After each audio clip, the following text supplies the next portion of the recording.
సంస్కృతి, మన సాంప్రదాయాలు ఎప్పటికీ మనతోనే ఉండాలి.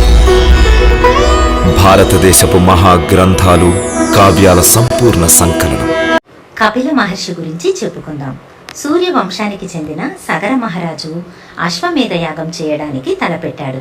అందుకుగాను సర్వలక్షణయుతమైన ఒక అశ్వాన్ని అలంకరించి జైత్రయాత్రకు పంపాడు.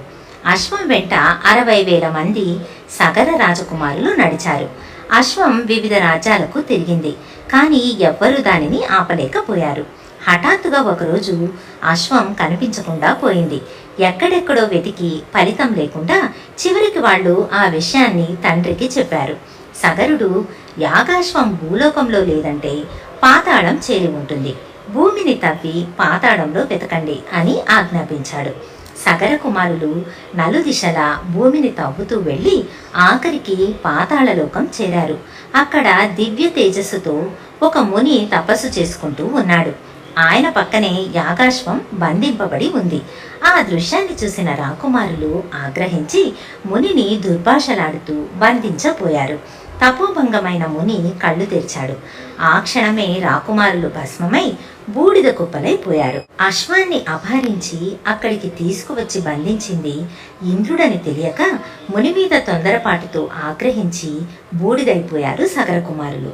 సగర మహారాజు మునిమనవడైన భగీరథుడు అకుంఠిత దీక్షతో తపస్సు చేసి ఆకాశగంగను భూమికి దించి తన వెంట పాతాళానికి తీసుకువెళ్ళి ఆ పవిత్ర జలాలను బూడిద రాశులపై ప్రవహింపచేసి తాతలను బ్రతికించుకున్నాడు.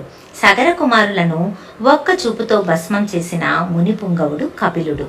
ఆయన గొప్ప విష్ణుభక్తుడు, విష్ణు అంశ సంభూతుడు కూడా. కర్దమ ప్రజాపతి దేవహూతుల కుమారుడే ఈ కపిల మహర్షి.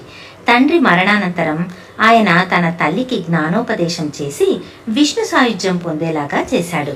మన షడ్దర్శనాలలో ఒకటైన సాంఖ్య దర్శనానికి మూల పురుషుడు కపిలముని. మన సంస్కృతి, మన సాంప్రదాయాలు ఎప్పటికీ మనతోనే ఉండాలి. భారతదేశపు మహాగ్రంథాలు, కావ్యాల సంపూర్ణ సంకలనం.